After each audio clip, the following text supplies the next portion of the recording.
afternoon, ladies and gentlemen. Welcome to another Propagandacast State of the Balance with me, your host, Imperial Dane. Off here to another month's discussion here of how the metagame and such have progressed and what my thoughts on the balance is as such.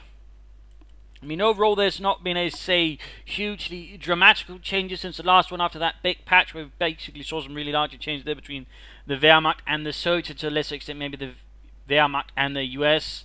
In terms of metagame, there's not really been any sort of huge shakes in the tectonic balance plates to sort of really speak of. I mean, that's not to say there's nothing happened at all, but, you know, there's nothing huge. I mean, again, the American metagame is sort of surprisingly, well, stable, if you will. It's sort of interchangeable. There's always different strategies, though, again, to a certain extent, I mean, you know, there were some changes to the BR, which has sort of researched the popularity of the Browning automatic. The mortar half-track still sees very little usage because it's basically not very good, and bazookas are probably still a bit too expensive, but overall you see Jacksons, Shermans, Stuarts, you'll see the Scott do well, anti-tank guns, and so I mean, overall there's not really a lot of problems there. Most of these, again, there's a few doctrinal units, the bazooka, mortar half-track. Maybe the M10 could stand to be a bit cheaper or a bit more early available. It's not quite there yet, or maybe just needs to have a bit more range. I mean, the options there just need a bit of tweaking, but again, that's sort of really what the American needs. They need some tweaking here and there. Overall, well, what my opinion is, I mean, they're still pretty strong, they're pretty flexible, they got plenty of option. It's just about making maybe some of the other options a bit more interesting. Again, bazookas, cheaper, mortar half-track, useful, M10, either a bit more useful or a bit cheaper. I mean, it could go either way, really, with that one. So, I mean, that could be some considerations there to consider. For the Soviets, I mean, not a lot really has changed there either. I mean, again, the latest patch really more about just, you know, making things flow smoother. They've certainly gotten a bit more of their conscripts that way, I suppose. Cover sticks better. Certain weapons got a little less effective. But overall, I mean, pretty good for the Soviets in that way. Of course, there was a bit of a change here with the later one, with the Ardennes Assault, which rather resulting, you know, having to switch between high explosive and armor-piercing rounds. That's pretty neat. And might certainly help curtail the ISU a bit there, making it less overpowering in that regard. But overall, I mean, you know, certain metagame slowly changing towards not just playing for the big call-ins against the Wehrmacht, can react better, and maybe also the Oberkommando West, you know, could threaten them just. But again, overall, the way the Oberkommando West is playing, you know, maybe not so much. Again, it's really versus the Wehrmacht, where the threat of Panzer Force and Austrians, or maybe some early Stugs, rather have forced the Soviets to sort of react a bit more to that. But overall, it's not like there's been some, say, huge ground-shaking changes in the metagame there. I mean, it's pretty much same old, same old. Looking at the Wehrmacht, there have been some slight changes. I mean, we're still seeing this sort of, again, more aggressive play with the Tier 3. Some people actually beginning to rush now for the support armor core, trying to apply some earlier pressure there with tanks. Doctrinal-wise, we're seeing some slight changes there. I mean, the overall big of change has been the MG42 is seeing a lot less action. I mean, a lot of people are beginning to sort of pour more emphasis on the Grenadiers, leaving out the MG42s and instead getting mortars and snipers.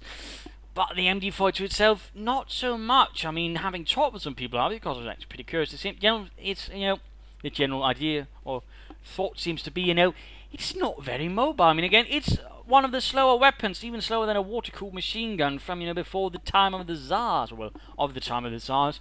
But it does less damage, it has less strength overall, it can't resist as much damage. And he doesn't even suppress, I mean, sure, he can suppress more at the same time, but that pretty much means he's only useful against a complete clot who keeps clotting up his troops. Again, versus anyone who even does a bit of flanking, the MG42 loses all purpose. And again, you know, since the metagame continues sort of a bit more emphasize, you know, mobile infantry play, I mean, it's not really going to cut it now, is it? I mean, again, the MG42 doesn't need enough damage. I mean, something needs to give. Either the MG42 needs to become more mobile, or the MG42 needs to do more damage, like a proper MG42. I mean, something's not adding up there, Relic. Something's not adding up. So in that regard, something near there needs to be changed with the MG42, though, of course, one needs to be careful it doesn't become too much either. But again, you know, considering we're still seeing hordes of Maxims, but the MG42, not quite. Now is it? I mean, that one's, again, wedged not really adding up. Maybe the Panzer Grenadiers could do with a bit of sort of a slight buff as well, I feel, but overall, I mean, things are looking reasonably well there as well. Oh, well, maybe the Stug could do more frontal armor. I mean, the Stug really has considerably low armor, which overall means it, well, the armor is not really effective against most things, you know, meant to have it, so it pretty much becomes pointless, which also results in eventually too for the Stug G being pointless. On the other hand, I do think the Stug E is actually a bit too good. I mean, it can actually tear through a lot of enemy infantry squads very quickly. In fact, versus the Americans, it's perhaps too potent. So in that regard, maybe a slower rate of fire for the Stug E, but on the other hand, for the Stug G, slightly better frontal armor. So it also eventually too becomes a bit more useful. Would be my thoughts there. I mean, otherwise, I mean, if we're still looking at call-ins, I mean, if we're still going to sort of figuring and sort of sorting out, I think basically what needs to be done is everything in the sort of later term, Tigers, IS-2, so on, get shifted up one command point. Just one command point, and I think that'd actually be pretty alright, because again, then there's sort of be more room for the medium tanks from the non-doctrinal section to do some good damage. So I think that's really it there, if you were to sort of ask me. Looking at the Oberkommando West, it's more or less same old, same old. It's, you know, find out one thing to spam or find out another thing to spam. I mean, again, it's not really a lot of variety in terms of play. It's still the same old issue. Too many specialists, not enough generalists, and the Volksgrenadiers are just utter trash. I mean, again, they need some more upgrades. They need to be able to fulfill more roles. They should be jack of all trades, master of none, instead of now jack of bugger all, certainly not master of anything either. I mean, they're just terrible infantry.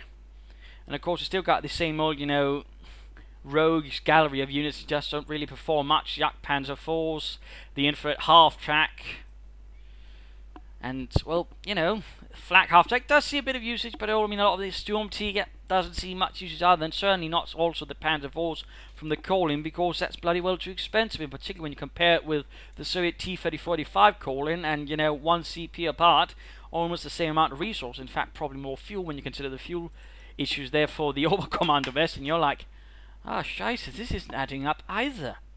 You know, overall, the Oberkommando West needs an overhaul. A part of me would say, you know, shift the issues they have in terms of, you know, supposed to have ammunition and fuel over to manpower, since, you know, the German army in the Ardennes was also plagued by manpower issues, trouble with training troops and all that. Keep the fuel as it is, or proper like the other armies, munitions as well, but give them manpower issues as well. That would also make the Obersoldaten, who also overperform at the moment maybe a bit, make more sense to elite troops, but again, they're more costly in an army that has power at a time. You know, keeping that up, throw out the infantry half-track, throw in a Panzer IV, sort of, you know, at least stabilize things again when there's less manpower. And overall, I think we'd get a lot more of an interesting army, where again, with the veterans, all of a sudden makes sense, because attritionally, the Oberkommando West will suffer harder from it, because again, they get less manpower than the other armies. I mean, it will sort of, I think, balance itself out quite nicely. And I really think that's the direction that ought to be taken. And also fix the Volksgrenadiers. They're currently closer to Volkssturm than Volksgrenadiers. And for one who's quite fond of Volksgrenadiers, that rather annoys me. But overall, I think that's it. Again, also make the Yak Panzer IV be able to function like an assault gun. Again, it's not really going to cut it otherwise. But overall, I really think that's sort of it, my current sort of thoughts on the state of the balance for Company Beers 2. Again, as always, the big fat, you know, culprit here is the Oberkommando West, causing most of the headaches. There's some slight issues here with the Wehrmacht, the Soviets and so on, call-ins, but again, you know, smaller fixes I think there can sort of largely do the trick, if you will. But overall, I think that is it for this state of the balance. If you liked it, you know, well, like it, click like, subscribe, tell your friends, share it with everyone. For that matter, share it with Relic. If you certainly agree with my states on it, you know, let them know. Let them know. Otherwise, you know, consider subscribing, sharing, all that. Oh wait, I already mentioned that. But otherwise, you know, feel free to follow me on Facebook and Twitter as well. There's a link in the channel description. And otherwise, hope to see you tomorrow as well for another exciting Propagandacast. This is Imperial Dane saying cheers, and thank you all for watching. Bye.